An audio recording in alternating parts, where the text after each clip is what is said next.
Hi boys and girls, we're going to continue with our Boxcar Children mystery, but first let's review our sounds again. We have O-O, which makes an oo sound. Pooch, room, zoom. Again, pooch, room, zoom. We have O-W, which makes the owl sound. Cow, now, how, plow. Cow, now, how, plow. And we have OU, which also makes an owl sound. Hound, sound, shout. One more time. Hound, sound, shout. All right. Okay, remember, an overheard conversation is something you weren't supposed to hear. A sensation is that feeling that you get that kind of covers your whole body, like a warm feeling or a cold feeling or a scared feeling. Benny was feeling like somebody was watching him. And then we have the word description. If you do a description of something, you tell all about it. You tell what it looks like, how it feels, if it makes sounds, if it's missing, you would write a description so that you can help yourself find it. Let's see how that comes into play today. All right, we're going to continue with The Mystery of the Mummy's Curse by Gertrude Chandler Warren. Chapter 8, A Museum Spy. As the children watched, Lori Paulson walked slowly down the cafeteria line. As usual, she had her bright orange bag slung over her shoulder. She selected a large cookie wrapped in plastic wrap and a cup of coffee. After she'd paid, she walked over to a table near the window. But as she went to sit down, her bag slipped off her shoulder and fell to the floor. A large pile of papers spilled out. Some slid beneath. Let me try that again. Her bag slipped off her shoulder and fell to the floor. A large pile of papers spilled out. Some slid beneath the table. "Oh no," she cried. "I'm so clumsy. I can't believe I just dropped all my stuff." "I do that too sometimes," Violet said, kindly picking up some of the papers. "I've had a really long day," Lori said. "Really? Doing what?" Violet asked. "Oh, I've just been here," Lori said, and her voice trailed off. "You've been here all day?" Violet asked. "You must really like going to museums." "I do," Lori said. She smiled at Violet, then picked up the rest of her papers. "What exhibits did you look at?" Violet asked. "Oh, the dinosaurs," Lori said. "Is there a dinosaur exhibit here too?" asked Violet. "Oh no," Lori said. "I must have been thinking of the Greenfield Museum." Violet said, "That dinosaur exhibit is great, isn't it?" Lori sighed. "You know, actually, I didn't see it. I only went to the Greenfield Museum because, well, there was something I was looking for. Something I had to get." Violet was confused. "Oh," she said. She wondered what Lori was talking about. Why did her story keep changing? Violet reached under their table to get the last piece of paper. As she pulled it up, she saw a letter addressed to Lori with the words Carson City Museum at the top. Lori glanced down at the letter Violet was holding. "Thank you for your help." She took the letter quickly, as if she was afraid Violet might try to steal it. She stuffed it in her bag. Just then, a woman in a dark blue suit came into the cafeteria. "Miss Paulson," she said as she came over, "I'll be upstairs in my office in a minute if you want to talk." "All right, Miss Delaney, I'll be there," said Lori. "Thanks for your help," Lori said to Violet as she picked up her coffee and her cookie. "I've got to run." Violet walked back to where her sister and brothers were. "What was she doing here?" Henry asked, but then he ate some of his ice cream.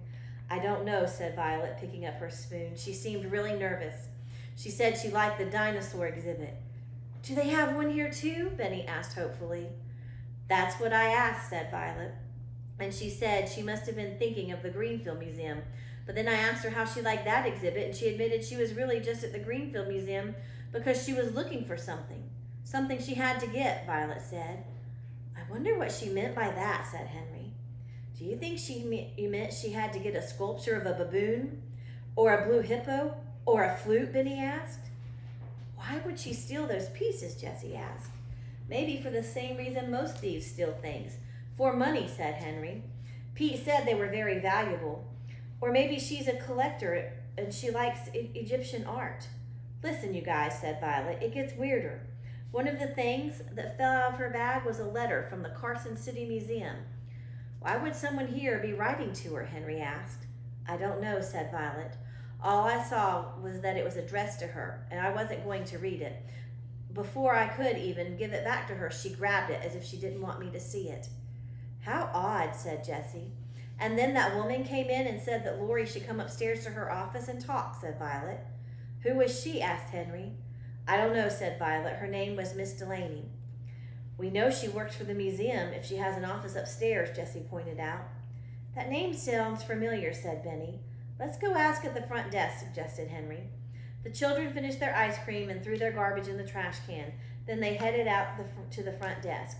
"Excuse me," Henry asked the man sitting there. "Is there a Miss Delaney working here?" "Miss Delaney," the man repeated. "Yes, she's the director of the museum." "The director?" Henry said. "Oh, thank you." As the Aldens walked away, Benny turned to the others, an excited look on his face. "That's why her name's familiar. She's the one Dr. Snood had said had called him because she was angry about the Egypt exhibit." "Why do you think Lori is talking to her?" Jessie wondered. "Do you think Lori's working for the Carson City Museum?" Henry asked. "Doing what?" asked Violet. "I'm not sure. Maybe trying to get information about the Egypt exhibit," Henry suggested. Benny's eyes opened wide. "Like a spy?" "Or maybe even more than that," Jessie said. "Maybe Miss Delaney is so angry at the Greenfield Museum that she's hired Lori to ruin the exhibit." "So you think Lori stole those pieces for the Carson City Museum?" Violet asked. "It could be," said Jessie. Sam was working in the prep room when the Aldens arrived the next morning. When they asked her about the missing pieces, she only said that she didn't want to talk about them. "She seems upset," Violet whispered to Jessie. The children spent the morning helping Sam arrange the artifacts in the glass cases. Only Henry and Jessie were allowed to carry the pieces. Benny and Violet brought the description cards to place beside them. Sam carried the most delicate pieces herself. The children also worked on their guide. They studied the books Pete had lent them. Sam made them use her computer and let them use her computer and printer. Jessie wrote an introduction to the exhibit. Henry typed up a brief description of ancient Egypt. Description, that means he's telling what it was like. Violet, who was an excellent artist, traced a map. She also copied some hieroglyphics out of a book that made a chart showing what each word meant. Then she drew a beautiful picture of a mummy's death mask for the cover. Benny finished his maze and added a comic strip about mummy making. When all the pieces for the guide were complete, they gave them to Sam. "Would you take a look at these, please?" Henry asked. "We want to make sure we didn't make any mistakes." "I'd be happy to," Sam said, sitting down at her desk to read the children's work. As Jessie stood next to Sam, she noticed a framed photograph on her desk. It showed 4 small cats lying on a bed. "Are those your cats?" Jessie asked. "Yes, those are my beauties," Sam said. "I have a weakness for cats." A few minutes later, Sam had read through everything. "This looks great. You can make copies on the machine outside Pete's office," she suggested as she headed out to get some lunch. "Don't forget to lock the door when you go." The children took all the pages and locked the door to the prep room behind them. As Sam had told them, they went downstairs to the copy machine by Pete's office. They made a stack of copies and stapled the pages together into little booklets. On top of each stack, they put a copy of Violet's desk math cover. The children were quite pleased with their work. They even each picked up a pile of guides and headed toward the stairs. But they stopped abruptly when they saw who was sitting in the little office way down the hall outside Dr. Snood's office. It was Lori Paulson. "Not again," Henry said. Lori didn't notice them because she was studying a small blue notebook she held in her lap. "Hey," Jessie cried, "that's my notebook." Lori looked up then. She stood up and started walking toward the Aldens. "Is this yours?" she asked, holding the notebook out in front of her. "Yes," said Jessie, "it is." "I saw your name on the inside cover," Lori said. "How convenient that you guys happen to be right here." "Yes, how convenient," said Jessie suspiciously, as Lori placed the notebook on top of the pile of guides she was holding. "Where did you find it?" "It was right there on that bench," Lori said. Jessie nodded slowly. She didn't remember carrying the notebook down here. How had it ended up there? Benny groaned. His arms were getting tired from holding the stack of guides. "Can we get going before I drop these?" "Sure," Jessie said. "See you later, Lori."